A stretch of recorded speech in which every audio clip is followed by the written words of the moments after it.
Kabanata 2676. Lahat para sa akin at para sa lahat. Sa sumunod na 2 araw, si Su Rui, na sinamahan ni Zhang Ziwei, ay nag-inspeksyon sa mga pangunahing industriya ng Qinglong Group. Bilang pangunahing taong namamahala sa Qinglong Group, si Liang kamakailan ay naging abala siya sa pagpopondo ng mga bagay sa kabisera. Tila ang taong ito ay talagang isang henyo sa negosyo at binuo niya ang Qinglong Group na may napakakomplikadong sektor ng industriya. Para kay Zhang Ziwei, ito ang pinakamapayapang panahon para sa kanya. Ang payagan si Su Rui na samahan siya ay mas mahalaga kaysa anupaman. Hindi masyadong umasa si Zhang Ziwei. Nagawa ni Su Rui na maglaan ng oras sa kanyang abalang schedule para samahan siyang makipag-chat ng tahimik at tahimik. Parehong umuunlad ang Qinglong Gang at ang Qinglong Group sa isang matatag at maayos na paraan. At sa mga sumunod na araw, hindi na nakatanggap si Su Rui ng anumang mga tawag sa telepono mula kay hitiya niya. Pupuntahan mo ba si Zia Qing? Biglang sabi ni Zhang Ziwei habang kumakain. Sinamahan ni Zia Qing ang kanyang mga magulang na pumunta sa ibang bansa para magbakasyon. Nakangiting sabi ni Su Rui, pagbalik niya, sasabihin niya sa akin. Nang makitang sinabi ito ni Zhang Ziwei, si Su Rui talaga ay medyo emosyonal din siya. Halatang hindi lingid sa iba ang kanyang pakikipagrelasyon, at alam din ng babaeng katabi niya kung nasaan ang kanyang kahihiyan, kaya kapag umabot na sa puntong ito ay ganoon din ang kahihiyan. Ito ay hindi na isang kahihiyan. Pakiramdam ni Su Rui ay napakaswerte niya. Sa mundong ito, may mas mahalaga pa ba kaysa sa pangunawa at suporta ng mga tao sa paligid niya? Maaari kang gumugol ng mas maraming oras sa kanya.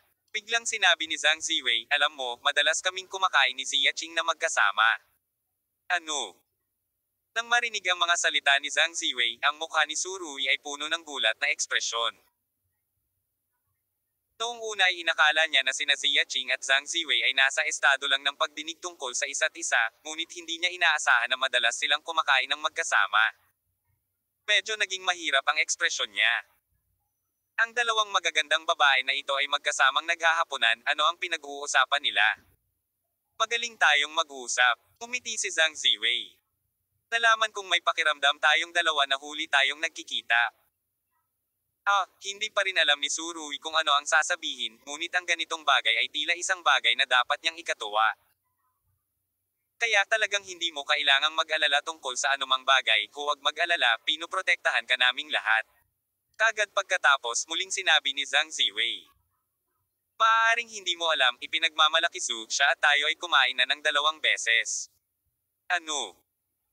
Pagkaraang marinig ito, ang ekspresyon ni Su Rui ay naging mas natigilan, at pagkatapos ay nagpakita siya ng isang mapait na ngiti. Kagad pagkatapos, isang malalim na emosyon ang napuno ng kanyang puso.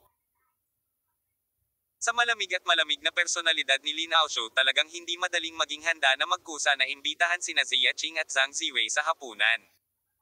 Magaling kayong lahat. Huminga ng malalim si Su Rui at sinabi. Dahil magaling ka rin. Pagkatapos magsalita ni Zhang Ziwei, hindi niya napigil ang matawa. Gayunpaman, pagkasabi niyan, parang wala nang saysay na purihin natin ang isa't isa ng ganito. Tumawa din ng malakas si Su Rui, at saka niyakap si Zhang Ziwei sa kanyang mga bisig. Lager Streamia, salamat. Seryosong sabi niya. Nakikita ni Su Rui ang lahat ng kontribusyon ng kabilang partido sa kanya. At hindi niya ito pinansin kailanman.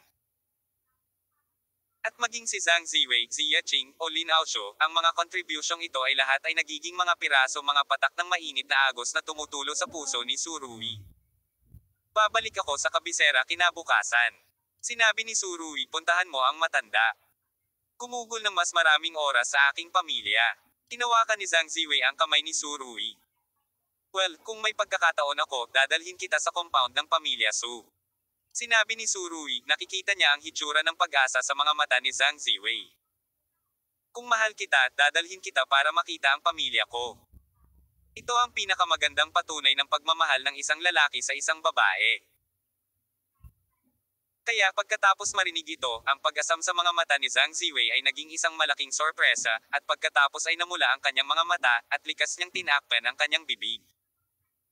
Sa oras na ito, si Zhang Ziwei ay talagang tinamaan ng isang malaking sorpresa. Ito ay isang talagang kaakit-akit na pakiramdam. Sa pagtingin sa pulang mata ni Zhang Ziwei, marahan siyang niyakap muli ni Su Rui. Sa totoo lang, ito ang dapat kong gawin, tama ba?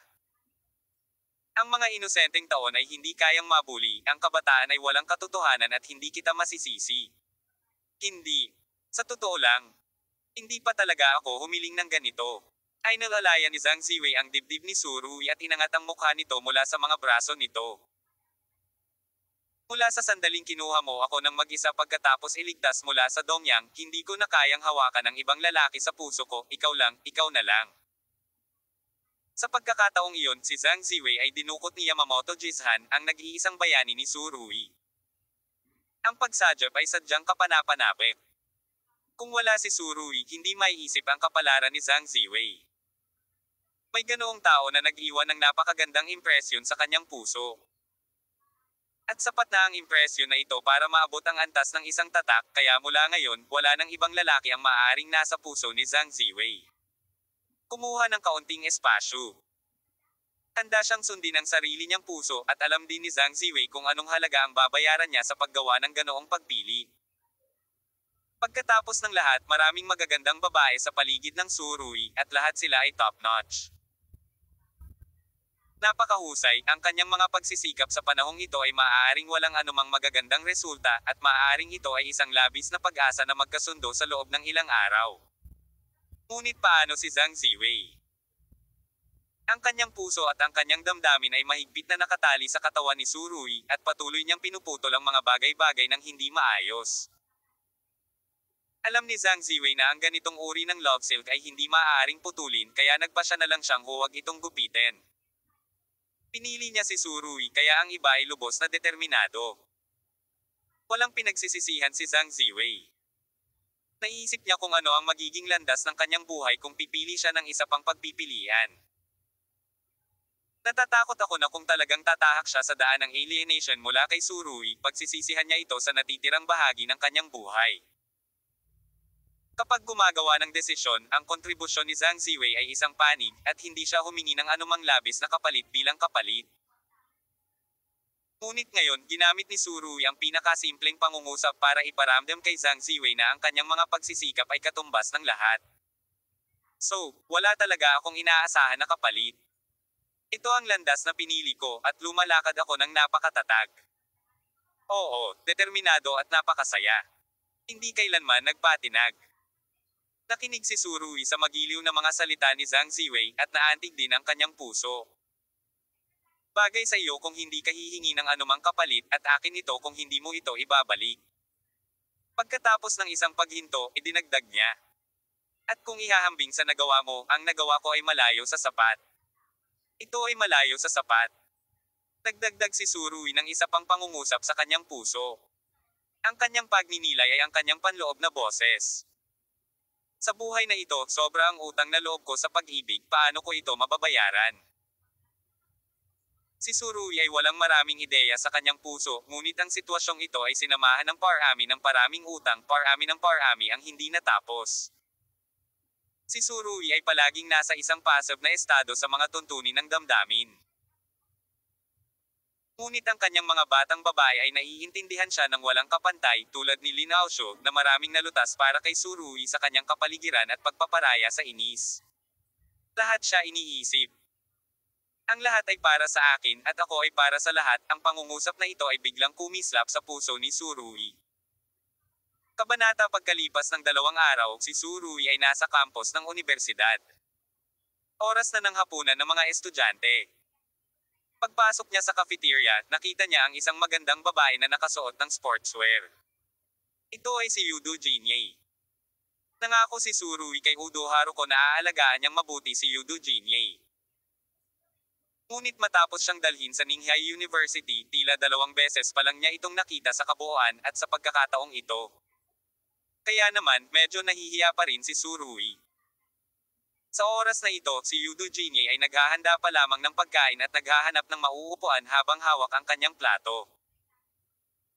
Matapos makita si Su Rui, natigilan siya saglit, pagkatapos ay pinatigil ang isang batang lalaki sa klase at inilagay ang pagkain na disk sa kabilang panig.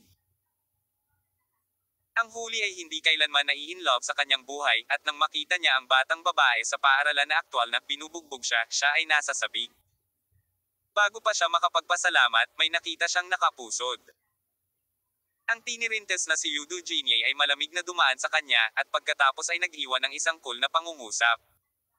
Tandaan na kainin ang lahat ng ito, huwag sayangin ito. Ang bata ay nakaramdam kaagad ng init sa pakete ng init, at sinabing hindi magkatugma. Okay, tiyak na kakainin ko ito. Gayunpaman nang matapos siyang magsalita, wala na si Yudo Jinye. Alam mo pa kung paano ako makikita? Sabi ni Yudo Jinye na halatang dissatisfaction sa tono niya. 2 o 3 buwan na kaming hindi nagkikita. Tila ang maliit na batang babae na ito ay mas mahusay na magsalita kaysa sa dati, at ang paglalakad sa paligid ng campus ay nakakaakit din ng atensyon ng iba. Tiningnan ni Surui ang kanyang cool na enerhiya, at biglang tumawa. Mukhang napaka-nourished mo kamakailan, at maganda ang iyong kutis. Umiti si Yudo Jinye at sinabing, ibinigay ako ng nanay ko sa iyo, at itatapon mo ako sa campus ng universidad at pupuntahan mo ako 2 beses sa isang taon, tama ba? Oo, pinanghahawakan niya pa rin ang tanong na ito. Ito ay isang bagay na inaasahan ni Surui ng maaga. Naging abala ako kamakailan, at kagagaling ko lang sa ibang bansa. Medyo nahihiyang sabi ni Surui. Hehe, pambansang bayani, mas mabuting magsuot ka ng maskara. 2 beses nang inisya ni Yudo Jinye. Medyo kaunti ang fans mo sa campus na ito. Si Surui ay may itim na linya sa kanyang mukha, nagmadaling nagsuot ng kanyang maskara, pagkatapos ay hininaan ang kanyang boses at sinabing, alam mo rin ang tungkol sa De France Island. Sino pa ba sa China ang hindi nakakaalam? Sinabi ni Yudo Jinye. Tandaan na hatid mo ako sa susunod. Kahit na nakasuot ng sportswear, napakakul ni Xiao Nizi, sa kanyang nakapusod na pagkibot, ang kanyang buong katawan ay puno ng lasa ng kabataan. I'm afraid this is your real purpose, right? Retorikong tanong ni Surui. Medyo boring ang university na ito. Si Yudo Jinye ay pumikit at sumulyap kay Surui, paki-treat me to hot pot. Mukhang ang buhay universidad na ito ay nagdala ng maraming pagbabago kay Yudo Jinye.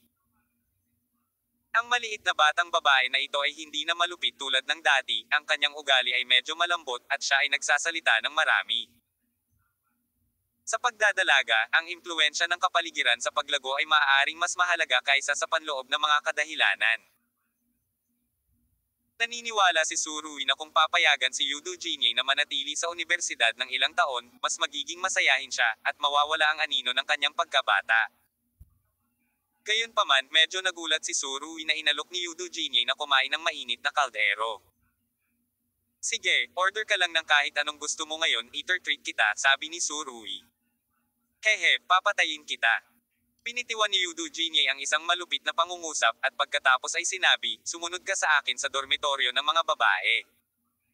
Kabanata 2677. Ang Tsunere Girl. Tila para sa bawat lalaki, ang pinakakaakit-akit na lugar sa buong universidad ay dapat na dormitoryo ng mga babae. Nang marinig ang sinabi ni Yudo Jinye, nag-alinlangan sandali si Surui. Bakit ako pupunta sa dormitoryo kasama ka? Wala akong masyadong pakialam. Hindi umimik si Yudo Jinye, diretso lang na hinawakan niya ang braso ni Surui at umalis. Ito ay sapat na upang maakit ang pansin. Sa totoo lang, sa huling pagkakataong lumabas si Surui sa campus ng universidad na ito, tinulungan niya si Yudo Jin sa gabi. Simula noon, halos walang mga lalaki ang nangahas na salakay ng magandang babaeng oriental na ito. Gayunpaman, matagal nang hindi nagpakitang muli si Surui, ngunit maraming matatapang na lalaki ang nagsimulang lumipat. Gayunpaman, kahit na ang mga taong ito ay nagpakita ng mabuting damdamin, tinanggihan ito ni Yudo Jinye ng maayos. Ang mayabang na tingin na iyon ay talagang hindi nag-iwan ng anumang mukha sa kabilang partido. Sinusubukan mo bang gamitin akong muli bilang isang kalasag? Walang magawang tanong ni Surui. Payag ka ba o hindi? Ang rhetorical na tanong ni Yudo Jinye ay mas direkta. Pwede ba akong mag-atubili? Hinawakan ni Surui ang kanyang ilong at ngumiti ng pilit, anyway, hindi na ito chapter ulit. Binigyan siya ni Yudo Jin ng isang blankong tingin sa gabi. Ang munting Nizi ay umungol mula sa kanyang mga butas ng ilong na parang puno ng paghamak. Sa pagkakataong ito, nakita ng tiyahin ng hostess na si Surui iyon, ngunit ngumiti sa halip ng walang anumang sagabal. Noong nakaraang pagkakataon, gumamit si Surui ng dalawang malalaking pakete ng merienda upang matagumpay na masuhulan ang tita ng dormitoryo. Ngumiti din si Surui pabalik. Okay, malamang nakita ka ng maraming tao. Sabi ni Yudo Jinye. Nakamit na ba ang iyong layunin? Galit na sinulyapan siya ni Surui. Sa kanyang perception, natural niyang naramdaman ito. Mula sa karinderya hanggang sa dormitoryo ng mga babae, naakit niya ang atensyon ng maraming tao. Tama iyan. Dinala ni Yudo Jinye si Surui sa kanyang dormitoryo. Pagkatapos ay ikinulong siya sa banyo at sinabing, magpapalit ako ng damit mula sa klase sa gym at hindi ka papayagang palitan ang mga ito hanggat hindi sila tapos. Labas. 2 beses nang umisi si Surui. Hindi naman kasi kita nakikita noong may sakit ka. Bahagyang namula ang magandang mukha ni Yudo Jinye at pagkatapos ay bigla niyang itinaas ang kanyang mga paa at sinipa si Surui sa hindi maipaliwanag na posisyon. Mabilis ang talino ng huli at matagal nang inaasahan na gagawin ito ni Yudo Jinye kaya naman walang awa niyang isinara ang pinto ng banyo kaya sinipa ni Yudo Jinye ang pinto at sinipsip ito sa sakit. Nakahinga ng maluwag, pinagalitan niya. Lalaki ka pa ba? Hindi ko kailangan patunayan sa'yo, magpalat ka lang ng damit. Sumandal si Surui sa dingding at nakangiting sinabi. Gayunpaman, ang aksyon na ginawa mo ay parang hindi dapat ginawa ng isang babae. Asshole. Iritadong sagot ni Yudo Jinye. Tapos may kaluskos. Pagkalipas ng ilang minuto, sinabi ni Yudo Jinye, okay, lumabas ka.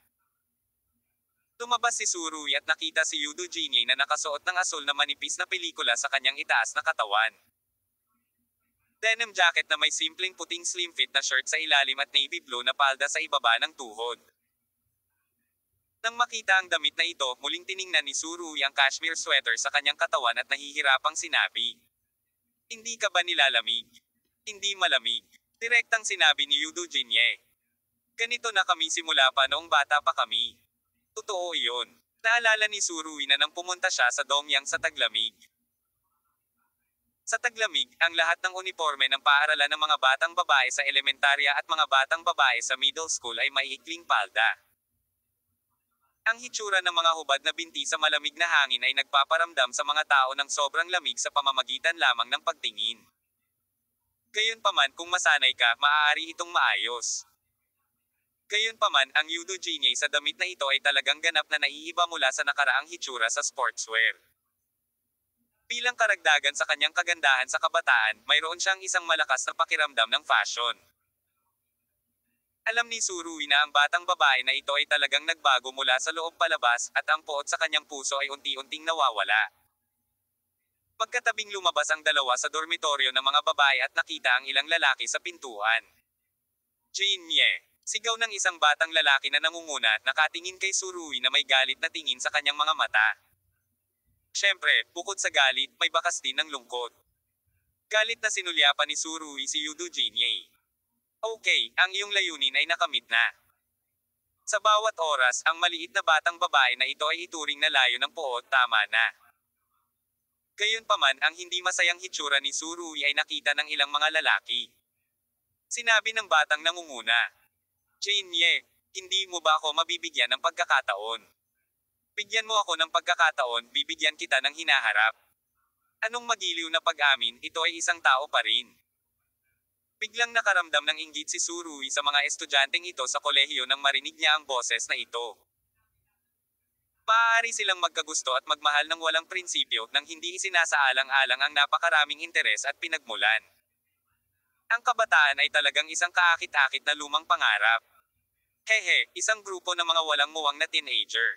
Sabi ni Yudo Jinye na makaluma. Sinulyapan niya ang mga lalaki na may halatang panghahamak sa kanyang mga mata pagkatapos ay tumalikod at naglakad palayo. Sa gitna ng nanlilisik na mga mata ng mga lalaki. Bahagyang ibinaling ni Yudo Jinye ang kanyang mukha, sumulyap kay Surui, pagkatapos ay biglang iniunat ang kanyang kamay at hinawakan ang braso ni Surui. Dahil sa pagkilos ni Yudo Jinye, halos tumirek ang mga mata ng mga lalaki sa likuran. What a international joke, talagang nagkusa ang kanilang diyosa na hawakan ang braso ng ibang lalaki. Walang ganoon. Bang bang bang. Ito ang tunog ng ilang mga puso na nagiging piraso sa isang iglap. Paano ito nangyari? Paano naging ganito si Jinye? Pulong ng batang nangunguna. Para naman sa ibang lalaki, napakasama ng mga ekspresyon nila.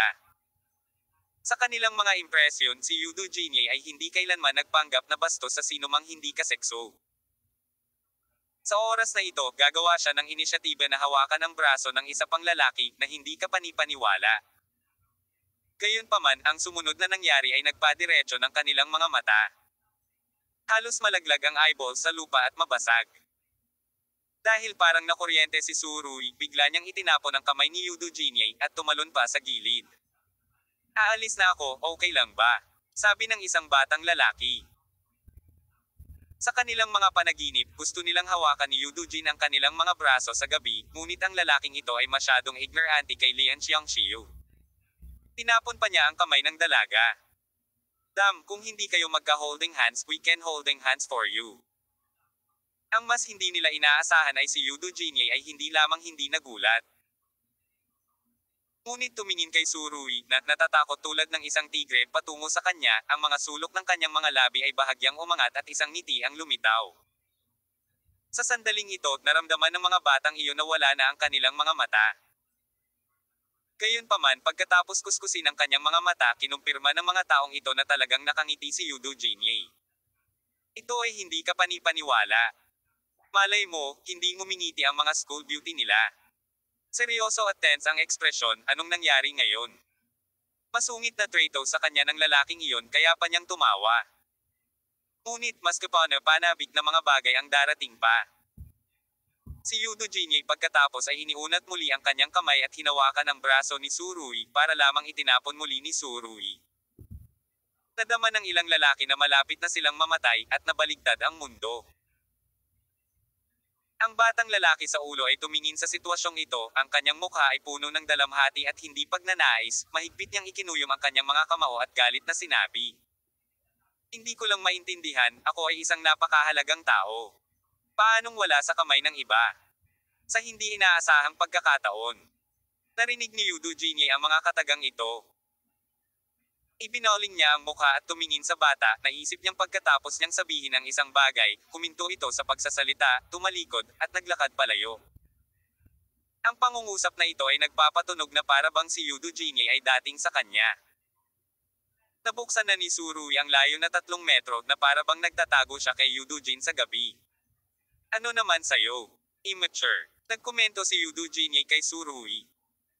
Ang babaeng ito ay mukhang lahat ay walang muwang na teenager at hindi kailanman maaaring mag-mature.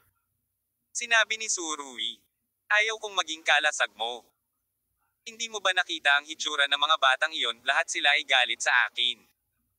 Sinabi ni Yudo Jinye. Hehe, mga batang iyon. Ang mga linyang iyon ay pareho. Sinulyapan ni Surui ang maliit na batang babae at pagkatapos ay nagsabi. Ako na ang bahala sa sarili kong mga gawain sa hinaharap, kung hindi ako pupunta upang makita ka. Haha, Yudo Jinye sneered, ginawa niya ang kutsilyo. Kung gayon sasabihin ko kay Udo Haruko. Nanay mo siya, bakit hindi mo siya tawaging nanay? Gayunpaman nang banggitin ni Yudo Jinye si Yudo Qingzi na wala ang galit ni Surui, at sinabi niya, okay, basta pupunta ako sa Ninghay sa hinaharap, tiyak na pupunta ako upang makita ka, tama ba?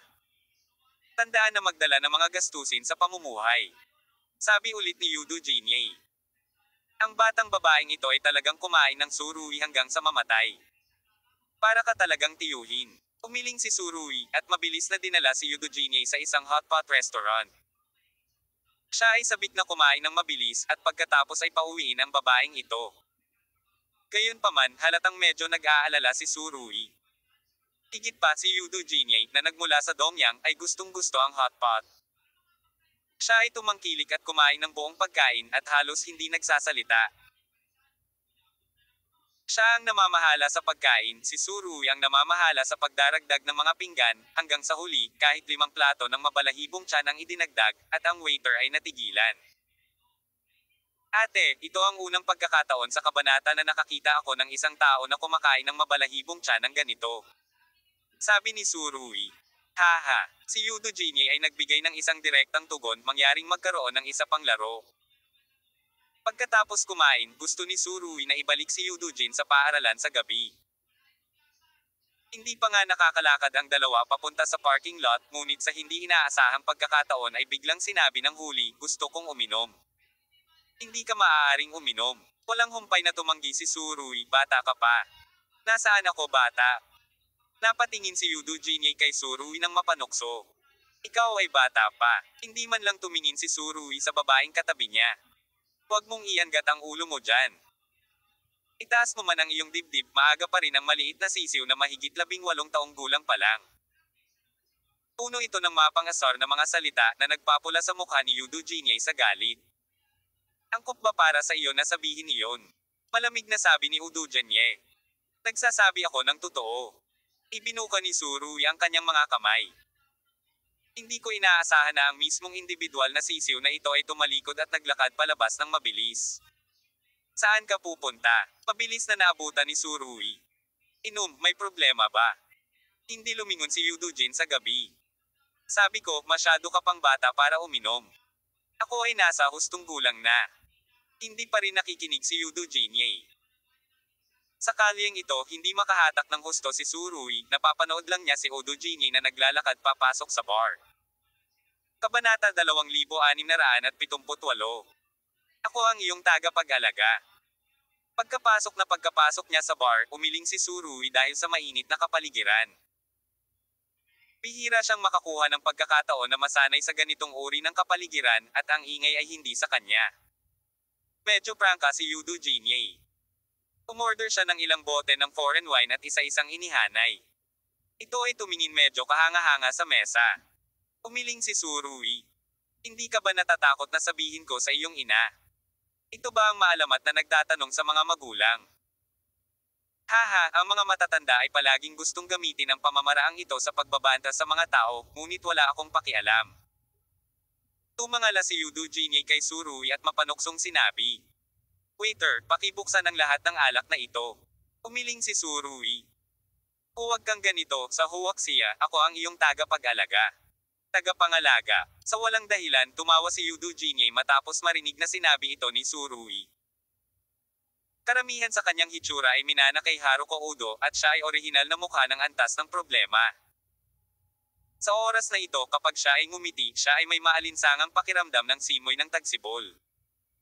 Gayunpaman, ito ay may kaugnayan lamang sa ibang mga lalaki. Sanay na si Surui na makakita ng magagandang babae. Sa kanyang opinyon, ang kagandahan ni Yudujin ay hindi gaanong kawili-wili.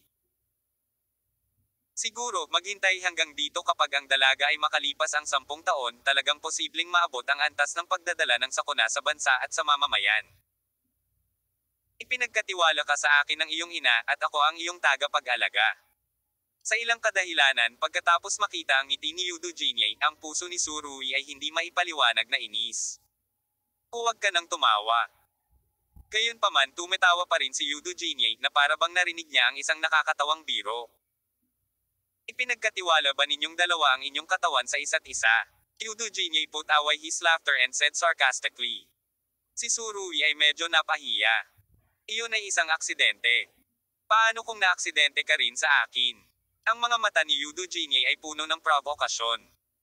Huwag masyadong mag-alala tungkol sa mga gawaing pang-adulto. Si Surui ay umubo ng 2 beses at idinagdag, ito ay isang mundong hindi mo maintindihan. Haha, tumampot ng bote ng alak si Yudujin at humigop ng 2 lagok sa bakanan ng bote. Bakit sa tingin ko ay medyo mali ang estado mo ngayon? Tanong ni Surui na may singkit na mga mata. Gusto ko lang uminom, may problema ba? Tinampas ni Yudujin ang bote sa mesa, kung lalaki ka, uminom ka sa akin. Sa hindi inaasahan, hinikayat siya ni Surui ng maayos at sumandal sa sofa. I'm sorry, hindi ako lalaki, bitch ako. Si Yudujin ay ganap na hindi nakapagsalita tungkol sa saloobin ni Surui. Sinulyapan niya ito ng may pag-aalipusta, itinaas ang bote, at muling ininom. Hoy, beauty, sabay tayo uminom. Dumating ang 2 binata ng hindi inanyayahan. Matagal na silang nakatitig kay Yudujin.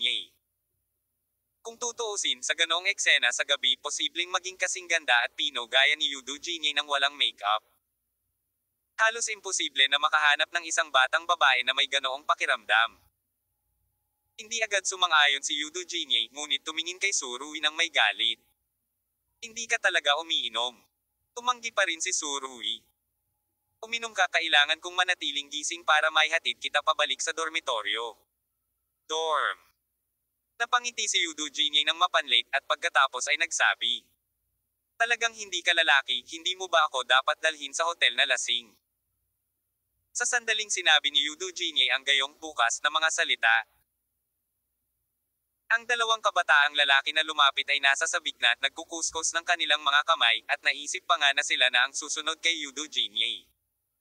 Oras na para dalhin ito sa hotel.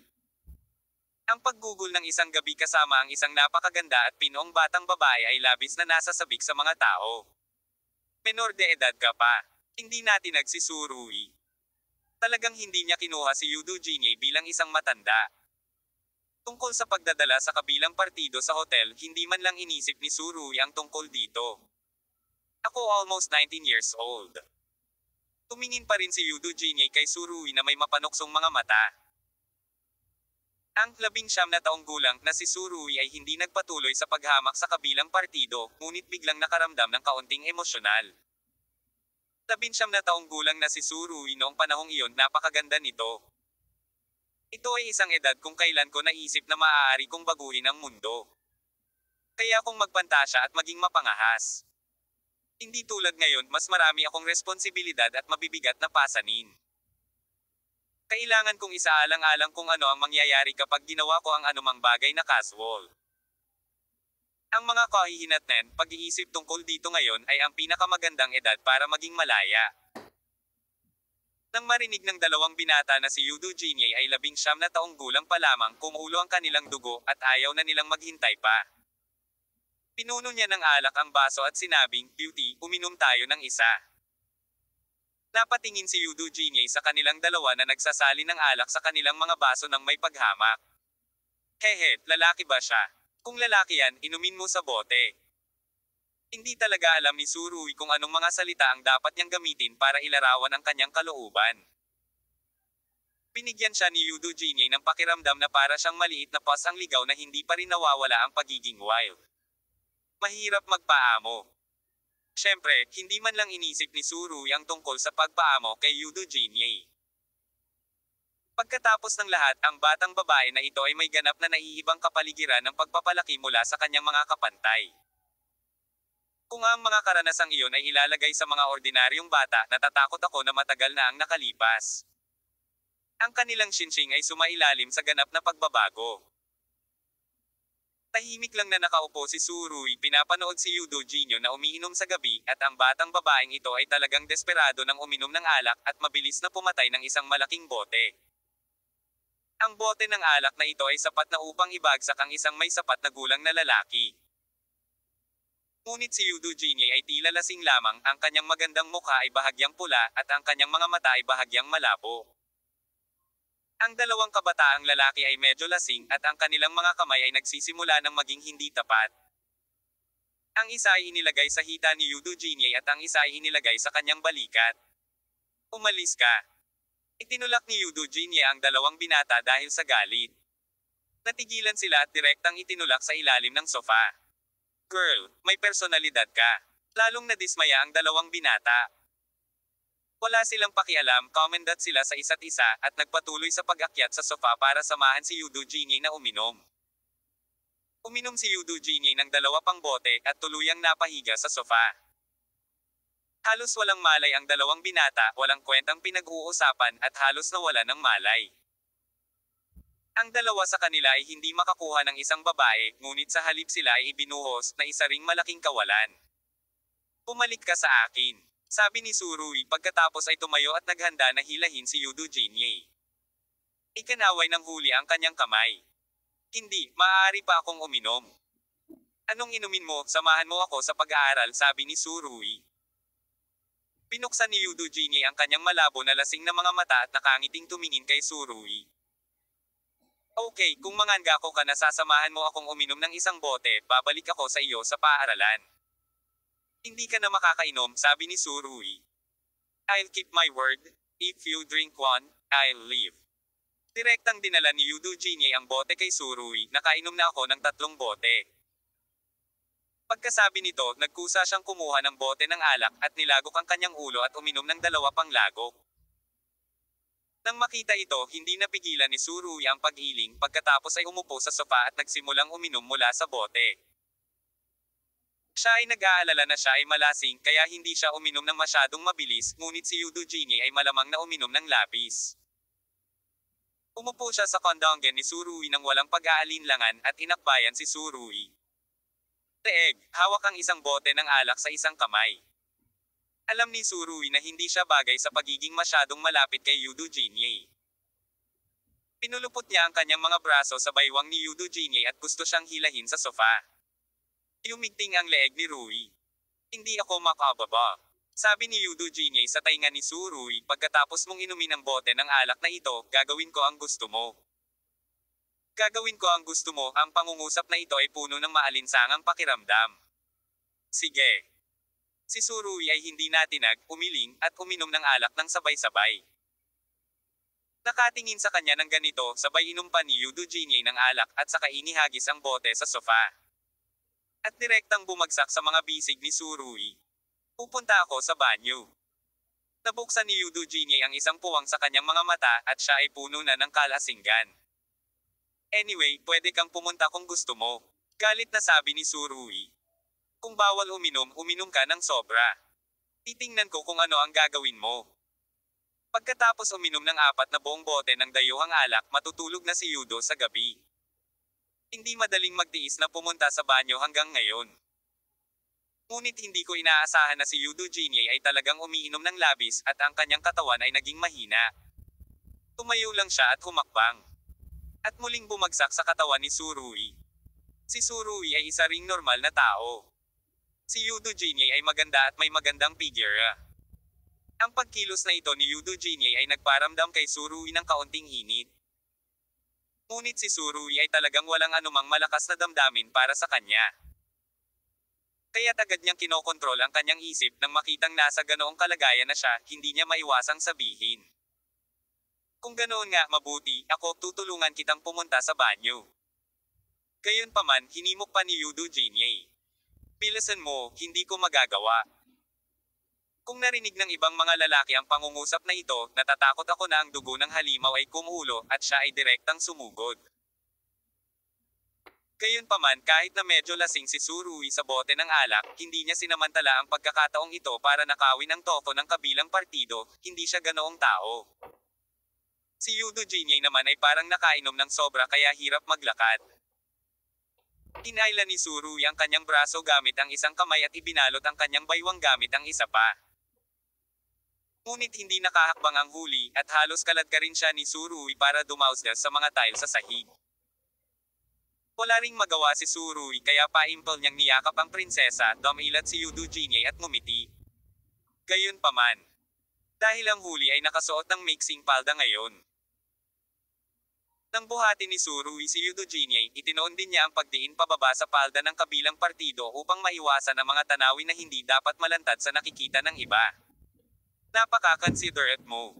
Pamulong si Yudo Jin sa tenga ni Surui sa gabi, isang mabuting tao, hindi katakataka na gusto ka ni Yudo Haruko. Tulad ng sinabi ko, magpakita ng paggalang sa iyong ina. Naisip ni Surui ang babaeng sikat na sikat noon sa Asia, umiling at bamaantong hininga. Siya ay talagang hindi madali. Hindi rin naging madali para sa akin. Dinamit ito ni Yudo Jin sa gabi.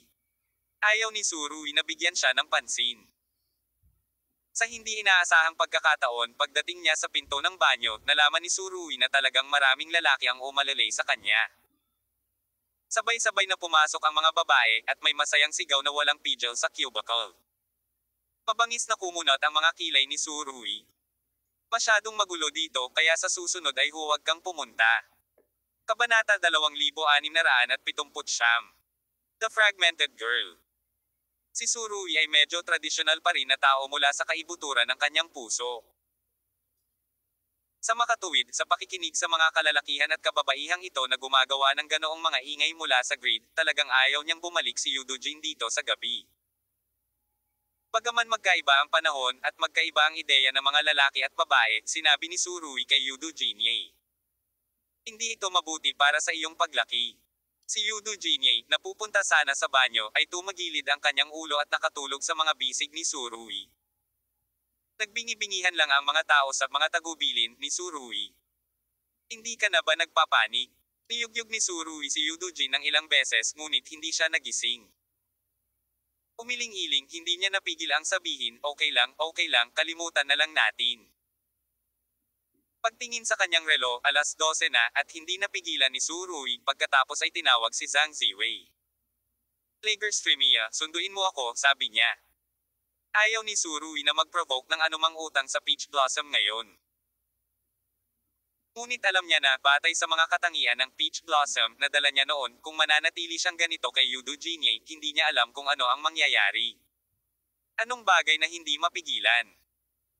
Napakabata pa ng batang babae na ito at ayaw ni Surui na maantala ang kanyang buhay. Kakatapos lang ni Surui sa tawag sa telepono, talagang nagising si Yudo Jinye at hindi malinaw na sinabi, ayokong may sumando sa akin, gusto kong ihatid mo ako ng personal.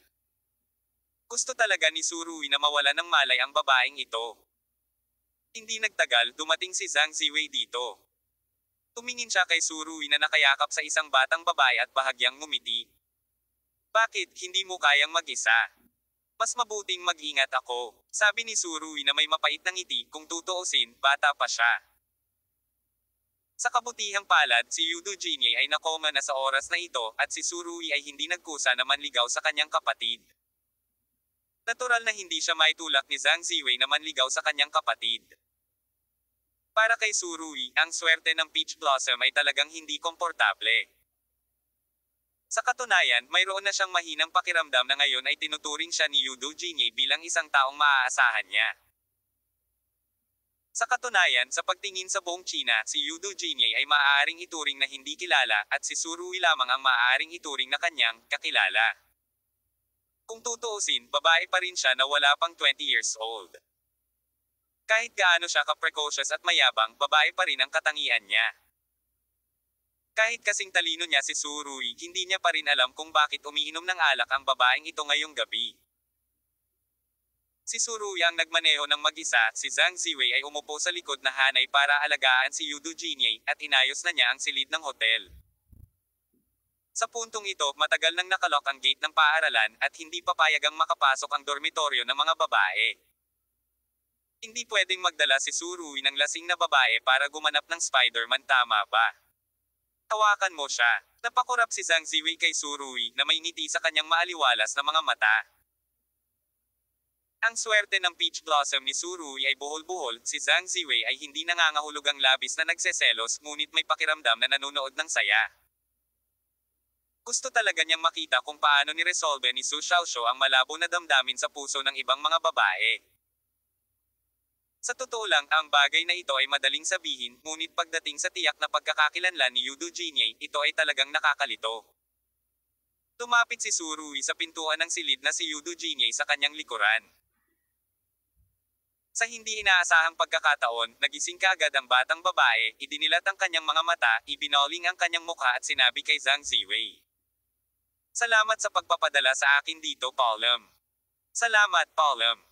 Ito ay talagang maikli at maigsi. Direktang ipadala ang mga customer. Biglang namuo ang ngiti ni Zhang Ziwei sa kanyang mukha. Siya ay nasa mataas na posisyon ngayon at mayroon siyang napakalakas na kakayahan na makilala ang mga tao, ngunit hindi niya masabi kung anong uri ng chess ang nilalaro ni Yudo Jinye. Si Xiao Nizi ay hindi mukhang bata, ngunit ang kanyang taoismo ay napakalalim. Nang makita si Zhang Ziwei at nag-aalangan, idinagdag pa nitong si Yudo Jinye. May pag-uusapan pa kami ni Surui, mauna ka na, Ate Ziwei. Pati ang pangalang ni Sister Ziwei ay tinawag, masyado bang uminom si Yudo Jinye? Hindi pa niya nakilala si Zhang Ziwei ngayon. Ang dahilan kung bakit alam niya ang pangalan ni Zhang Ziwei ay mula lamang sa telepono ni Surui. Kaya nakahiga siya sa balikat ni Surui na lasing noon, hindi ba talaga siya kumikilos? Hindi napigilan ni Zhang Ziwei na tumawa at tumawa. Siya ay malinaw na isang batang babae na hindi pa 19 na taong gulang, ngunit ang pakikipag-usap sa kanya sa oras na ito ay parang isang makaluman na pakiramdam. Sinabi ni Surui. Hayaan mong si Ziwei ang mag-aalaga sa iyo kung sakaling uminom ka ng sobra, magiging abala para sa akin. Haha, hindi na kita kakainin. Biglang nagbago si Yudo Jinye napakamagalang, lumapit siya kay Zhang Ziwei, Sister Ziwei, salamat, may pagkakataon akong imbitahan ka sa hapunan. Sa oras na ito, alam ni Zhang Ziwei na hindi niya kailangang tanggapin si Su. Sa opinyon ni Rui, ngumiti siya ng mapait at pagkatapos ay nagsabi. Okay, mag-usap kayong dalawa at tawagan mo ako kung mayroon ka kumurap. Sister Ziwei, paalam, sabi ni Yudo Jinye. Pagkatapos niyang magsalita, hinawakan niya ang braso ni Su Xiaoshu at pumasok sa silid. Pinagmasdan ni Zhang Ziwei si Su Rui na patuloy na iniuunat ang kanyang leeg, kaya inilagay niya ang kanyang kamay sa kanyang tainga, nakipagkumpas sa pagtawag sa kanya sa telepono, at tumalikod. Naglalakad si Zhang Ziwei sa koridor, inaalala ang nangyari kanina, lumakas ang ngiti sa kanyang mukha, at pagkatapos ay huminto siya, sumandal sa dingding, at nanginginig sa kakatawa. Gayunpaman, pagkatapos tumawa ng ilang sandali, tila may naisip si Zhang Ziwei, at unti-unting inalis ang kanyang ngiti at mahinang bamaantong hininga. Oh, hindi madali para sa sinuman. At pagpasok ni Yudo Jin sa kwarto sa gabi, nang hina ang kanyang mga paa at diretsyong bumagsak sa lupa. Kung hindi dahil sa mabilis na mga kamay ni Su Rui, natatakot ako na itong si Yudo Jinye ay diretsyong bumagsak. Miss, anong gagawin mo? Hindi talaga alam ni Su Rui kung ano ang sasabihin. Kanina pa siya gising sa harap ni Zhang Ziwei. Yudo Jinye ay hindi gagana. Itinuro ng huli ang banyo. Sa sandaling ito, ang huling bakas ng kaliwanagan sa kanyang mga mata ay tila malapit ng mapuksan ng kalasinggan. Si Yudo Jinye pala talaga ang nahihirapan sa harap ni Zhang Ziwei kanina. Ang layunin niya ay hayaang umalis si Zhang Ziwei. Gusto niyang mapag-isa kasama si Su Rui. Tutulungan kita dyan, sabi ni Su Rui. Sa halip, itinulak ng huli si Su Rui, sumandal sa dingding, at natisod sa banyo. Para sa kanya, ito ay talagang hindi madali, at siya ay nagtitimpi mula kalahating oras ang nakalipas hanggang ngayon. Walang magawang umiling si Su Rui, at bamaantong hininga matapos marinig si Yudo Jinye na nahihirapang umupo sa banyo. Malabo na niyang nararamdaman ang iniisip ng dalaga sa puso nito. Makalipas ang 5 minuto, hindi pa rin lumalabas si Yudo Jinye sa banyo, kumatok si Su Rui sa pinto, ngunit walang tugon. Jinye, hindi ka matutulog na nakaupo sa banyo, hindi ba? Hindi maiwasang magtanong ni Su Rui. Kung iyon ang kaso, ito ay masyadong nakakabigo. Gayunpaman, hindi sinagot ni Yudo Jinye si Su Rui, ang sagot ay mahinang sigaw. Bakit ka umiiyak? Si Su Rui ay medyo nalito, at ang kanyang kalooban ay agad na naging komplikado. Mukhang hindi naman talaga gaanong naiiba ang estado ni Yudo Jinye sa naisip ko. Hindi pa rin sinasagot ni Yudo Jinye si Su Rui, at ang pag-iyak ay pinipigilan sa lahat ng oras, mukhang labis na malungkot. Nako! Hindi agad pumasok si Su Rui, ngunit naghintay sa pinto ng 1 minuto bago pinaihit ang door handle na parang nagdesisyon siya. Nakita ko si Yudo Jinye na nakaupo sa inidoro, tinakpan ang mukha ng mga kamay, nanginginig ang buong katawan. Ito ay talagang malungkot. Umiling si Su Rui, hindi niya alam kung ano ang gagawin sa harap ng sitwasyong ito. Na-homesick ka ba? Tanong niya na nakayuko. Ibinaba ni Yudo Jinye ang kanyang mga kamay, puno ng luha ang kanyang mukha. Iniunat niya ang kanyang mga kamay at ipinulupot ang kanyang mga braso sa leeg ni Su Rui. Naramdaman ng huli na basa agad ng luha ang gilid ng mukha niya. Sa sitwasyong ito, hindi alam ni Su Rui kung ano ang sasabihin, kaya komportable na lamang niyang sabihin, nangungulila ka ba? Well, Yudo Jinye sa malumanay na sagot, mas lalong tumulo ang mga luha, ngunit halos wala pa ring pag-iyak. Umiyak ka kung gusto mo, huwag kang magpigil. Parahan na tinapik ni Su Rui ang likod ni Yudo Jinye. Ang huli ay sumigaw ng wow. Pamantong hininga si Su Rui na may damdamin. Nako, bata pa naman siya. Sa harap ng sitwasyong ito, si Su Rui ay hindi nag-alok ng anumang karagdagang salita ng kal-iwan. Pagkatapos ng lahat, si Yudo Jinye ay matagal nang pinigilan at kailangan ng kompletong emosyonal na pagpapalaya. Na-homesick siya. Matapos makarating sa Huaxia sa mahabang panahon, napapaligiran siya ng mga taong walang kasama. Kahit gaano pa kabila si Yudo Jinye, dalaga pa rin siya, at mukhang mature lang ang isip niya. Siguro dahil sa sobrang pag-inom niya at pag-iyak ng matagal talagang nakatulog si Yudo Jinye sa katawan ni Surui. Umiling ang huli, at pagkatapos ay kinopya ng isang kamay si Yudo Jinye. Nakayuko ang kanyang mga paa, at ang kabilang kamay ay inilagay sa kanyang likuran, handang buhatin siya at ihiga sa kama. Gayunpaman dahil sa napakatagal na pag-squat sa tabi ni Yudo Jinye, naging manhid ang mga binti ni Surui. Hindi sa hindi niya naramdaman ang pamamanhid ng binti, ngunit minamaliit niya ang kabagsikan ng pamamanhid ng binti. Oo, kahit na mayroon siyang napakataas na antas ng kontrol sa panloob na lakas ng katawan, hindi pa rin niya mapigilan ang pamamanhid ng binti. Ang kabagsikan. Kaya hindi napigilan ni Surui na sumandal, at pagkatapos ay niyakap si Yudo Jinye at bumagsak sa kanyang likod sa tile ng banyo. Malapit din ang likod ng ulo niya sa lupa.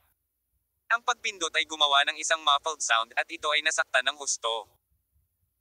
Nataranta si Yudo Jinye, tumingin siya kay Surui at sinabing, "Anong problema?" Sa oras na ito, sila ni Surui ay halos magkalapit ng ilong, halos magkalapit. Iiyak na sana si Surui, "Miss, bakit ka nandito? Kailan ka gumising? Nakatulog ka habang nakaupo sa banyo, hindi ba gusto kitang buhatin sa kama, ngunit nahulog?" Sabi ni Surui. Gayunpaman, napakabigat ng ulo ni Yudo Jinye, at tila hindi niya naaalala ang nangyari bago siya nakatulog. Anong palikuran? Tanong ni Yudo Jinye, she really can't remember how she appeared here. At ito ay 10 minuto lamang ang nakalipas. Nakalimutan na niya ang lahat. Kabanata 2680. Lalaki rin si Su Xiaoxiu. Pop. Isang malutong na tunog. Isang malakas na sampal sa mukha ang natanggap ni Surui. Puno ng hinanakit ang mukha ng huli. "Bakit mo ako sinasaktan?" Tinakpan ni Su Xiaoxiu ang kanyang mukha. "Mabait akong pinapunta ka sa hotel, ngunit pinilit mo akong manatili, ngunit nakaupo ka sa banyo na umiiyak, at ako ay naglupasay sa lupa. I spent hours with you? How about you? Nakatulog ka sa pagod mo sa pag-iyak, at sinaktan mo ako paggising mo. Hindi pa ako nakakita ng isang tao na lumingon sa kanilang mga mukha at hindi nakikilala ang mga tao ng napakabilis." Pop. Gayunpaman, ang sagot kay Surui ay isa pang malakas na sampal sa mukha. Siguro dahil sa kalasinggan, siguro sa galit, in short, pulang-pula ang mukha ni Yudo Jinye. Tinitigan niya ang mga mata ni Surui. "Bastos ka. Bastos ka.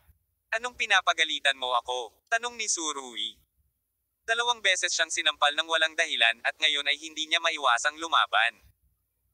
"Sinong nagsabing hindi ako nagpapatalo sa mga babae? Kahit anong liit ng nararamdaman ko, hindi ako matatalo ng ganito." Tinitigan ni Yudo Jinye ang mga mata ni Surui na parang isang mamamatay tao.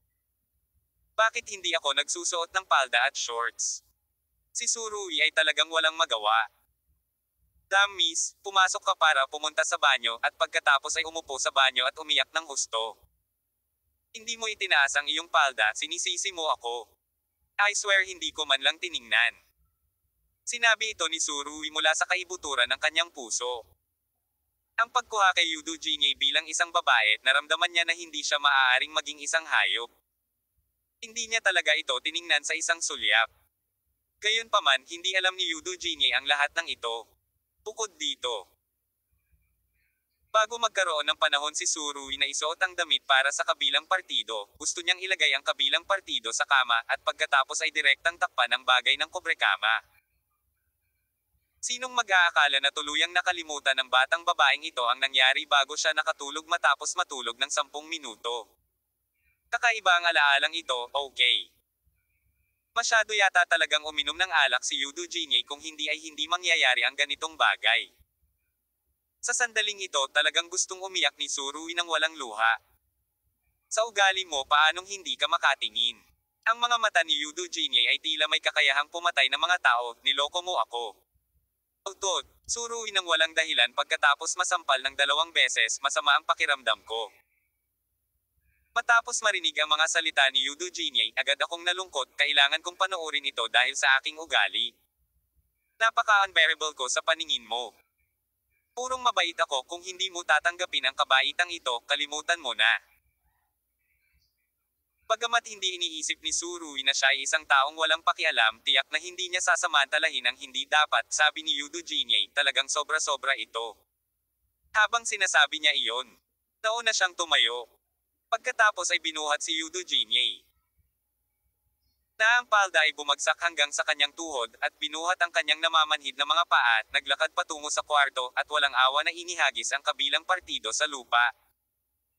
Sa kama at sa kahinayla ang kobrekama para matakpen sa katumalikod at napahiga.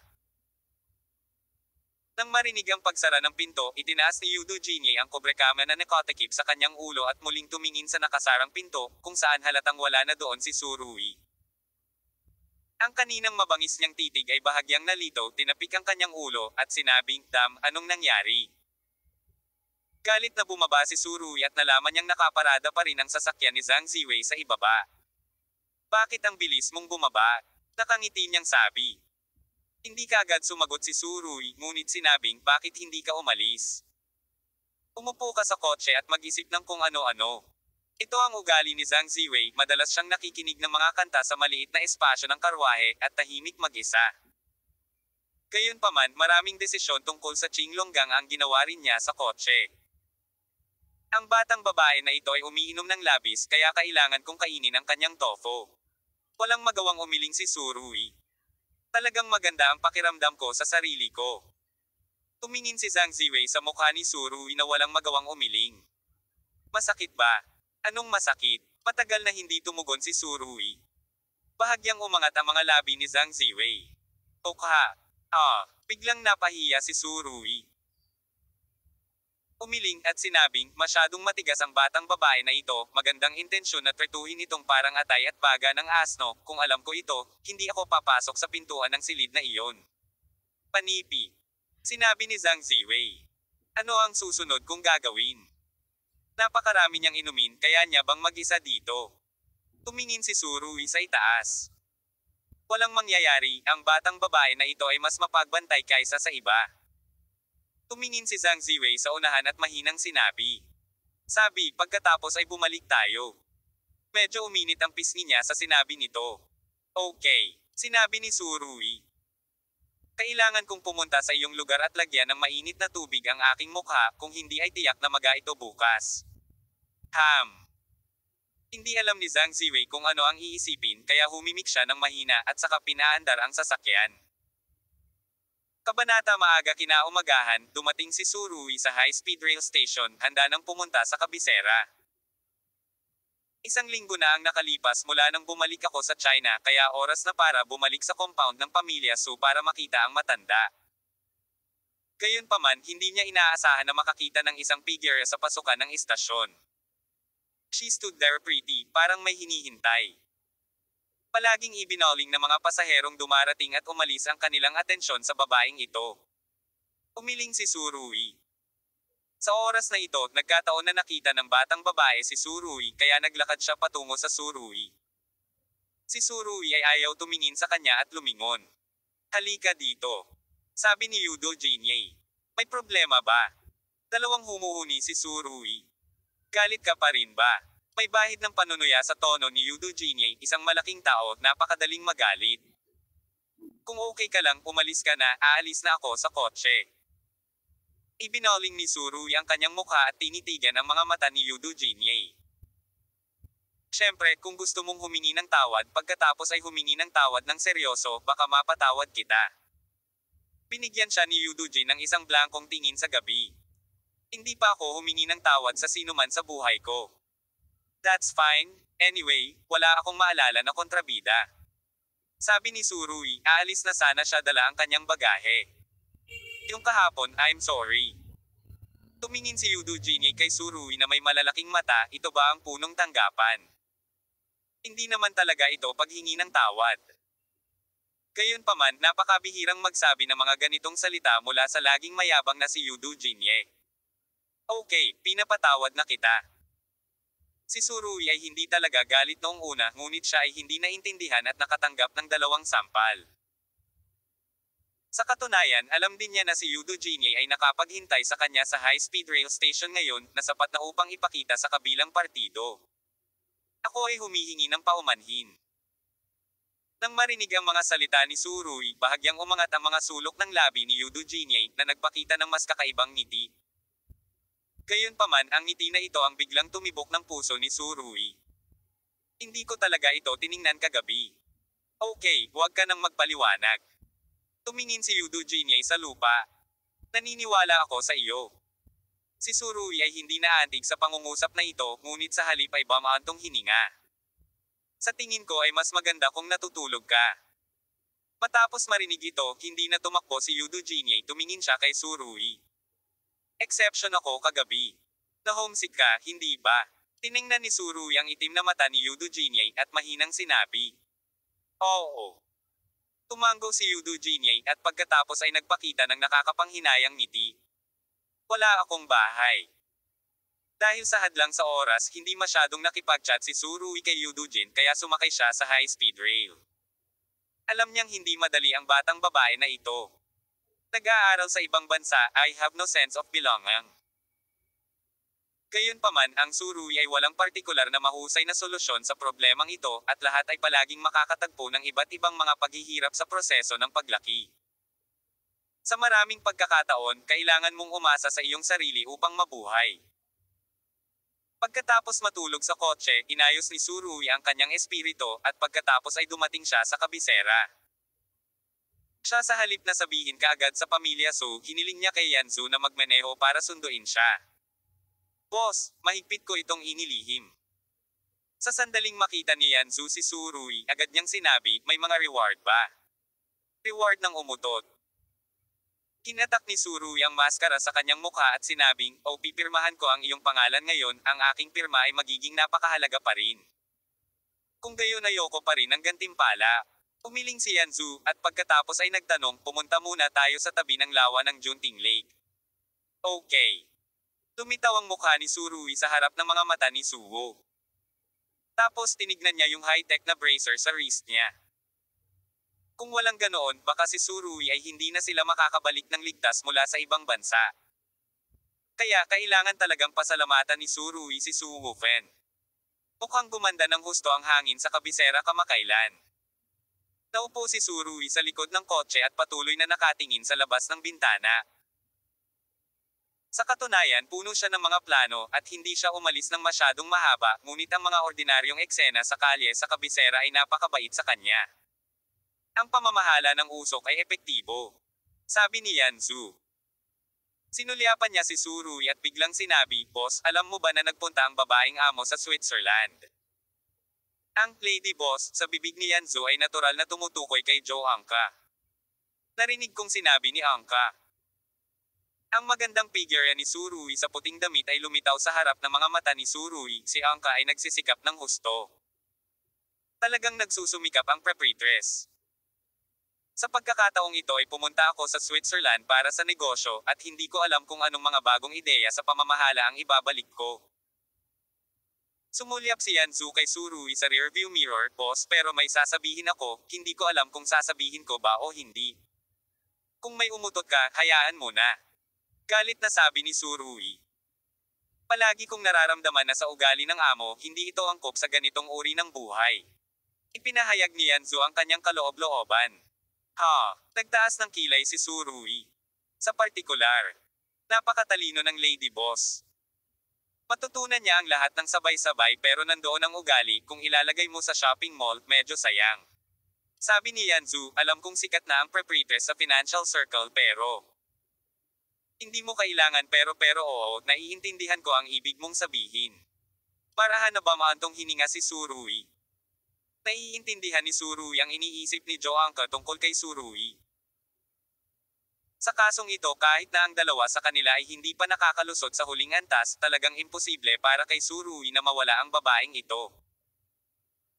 Bilang karagdagan, ang pamilyang So ay tila isang hakbang din sa unahan ng Surui, at binigyan pa nga si Joe Angka ng mga heirloom ng pamilya.